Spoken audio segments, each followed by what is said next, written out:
Come on, Snake.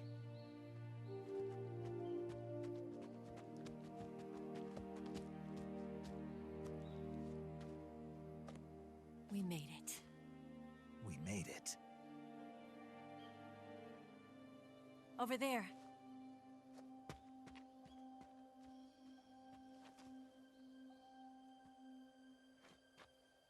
It's the boss, isn't it? I'll go get the wig ready to take off. Right. I'll leave you two alone. But come back in one piece, okay?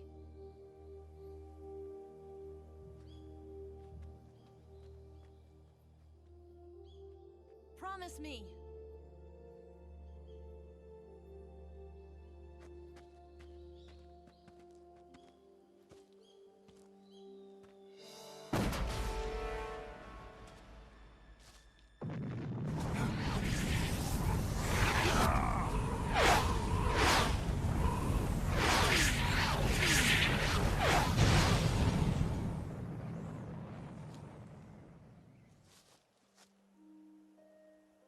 Life's end.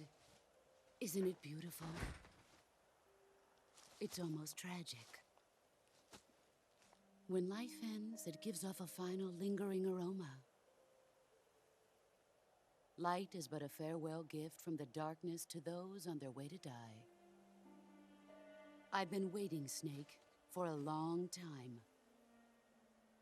Waiting for your birth, your growth, and the finality of today. Boss.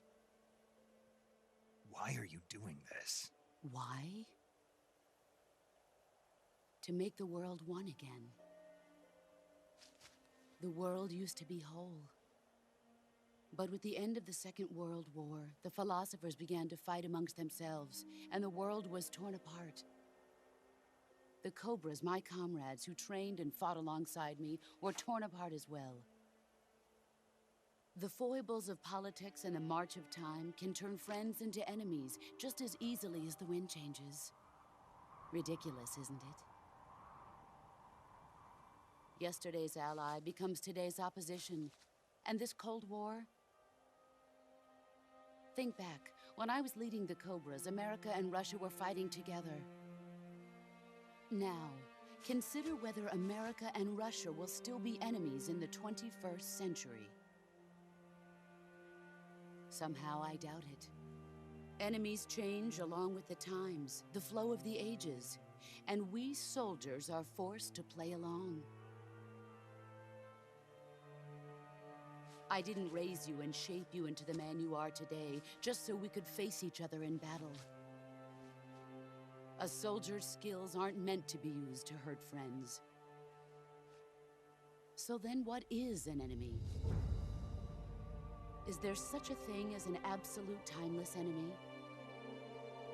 There is no such thing, and never has been.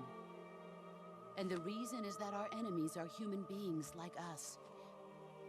They can only be our enemies in relative terms. The world must be made whole again. The philosophers must be reunited. I will devote my skills to that purpose. And with the Colonel's money, I will achieve that end. Just as I once created the Cobras. They are my family. I may no longer be able to bear children, but I still have a family.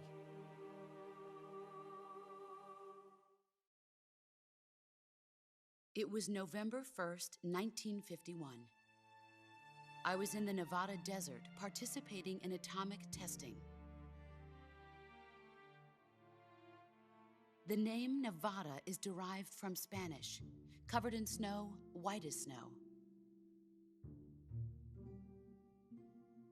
And snow is exactly what I saw in that Nevada desert. It froze my blood white. Snake, you were an atomic test subject, weren't you? On Bikini Atoll. That's part of the reason I was drawn to you. You and I are alike. We're both slowly being eaten away by the karma of others. we'll never have the chance to die peacefully of old age.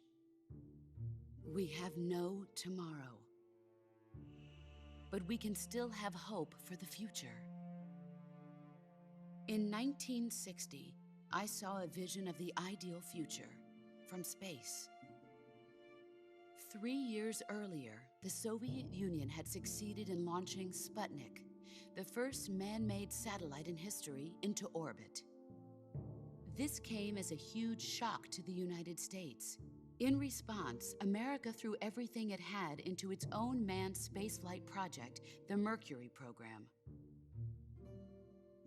Even as the Soviets seemed poised to send their first man into space, America was still experimenting with chimpanzees and rockets. The government wanted human data. So they secretly decided to send a human being into space. I was the one they chose.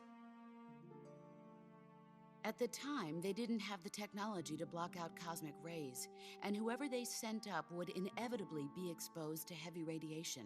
That's why they chose me. After all, I'd already been irradiated once. Of course, you won't find any of this in the history books. I could see the planet as it appeared from space. That's when it finally hit me.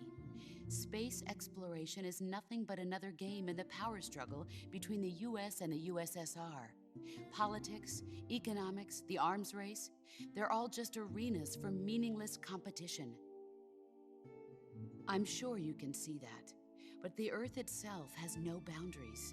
No East, no West, no Cold War. And the irony of it is, the United States and the Soviet Union are spending billions on their space programs and the missile race, only to arrive at the same conclusion. In the 21st century, everyone will be able to see that we are all just inhabitants of a little celestial body called Earth. A world without communism or capitalism, that is the world I wanted to see. But reality continued to betray me. In 1961, I was sent to Cuba, to Bahia de Cochinos. It was part of a CIA-sponsored invasion under the guise of taking Cuban exiles back to their country. But the US government betrayed them. Our weak-kneed president held back their air support. Defenseless, the exiles were annihilated by the Cuban army. All I could do was watch in silence. I was set up by the very country I'd sacrificed so much for, by the very government I dedicated my life to defending. I was driven from the surface world, and I went underground. Then, 2 years ago, I faced the Sorrow, my old comrade in battle. He was my friend. But one of us had to die. I was left with no choice. The Sorrow gave his life for me. There is no enmity between us. One must live, and one must die. That was the mission. The ones who gave me that mission were the philosophers. Early in the 20th century, the true holders of power in the United States, the Republic of China, and the newly formed Soviet Union gathered together in a secret meeting that would later be known as the Wise Men's Committee.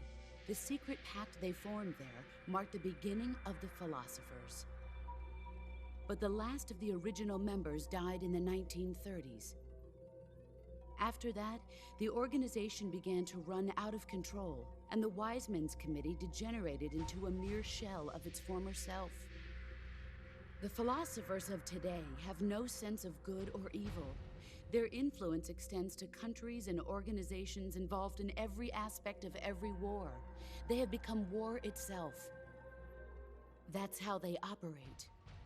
The sacrifices of war cause a shift in the times. This shift leads to renewed conflict, and in turn triggers the next war. Like a nuclear chain reaction, each conflict sparks countless others, forming an endless spiral that will continue on for eternity. Do you understand what I'm saying, Snake? By consuming me and you, the philosophers intend to keep that cycle going forever. It was my father who explained all of this to me. He was one of them. You see, I am the last remaining child of the philosophers. But after he revealed the truth, my father was killed by that same shapeless, formless organization. And my father isn't the only thing the philosophers have taken from me. In June of 1944, the Cobras and I took part in the landing at Normandy. We'd been given a top-secret mission to locate and destroy enemy V-2 rocket installations. I was pregnant at the time. The sorrow was the father. I gave birth on the field of battle. A beautiful baby boy. But my child was snatched away from me by the philosophers.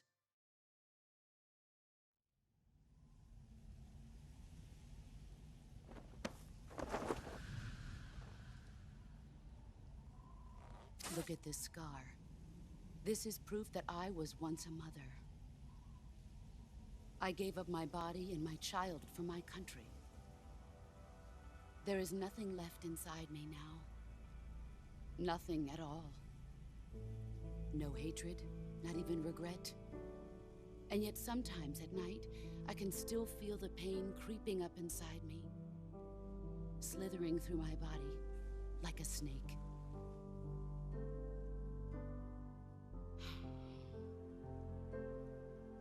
I've never talked this much about myself before. Thanks. Thanks for listening to me.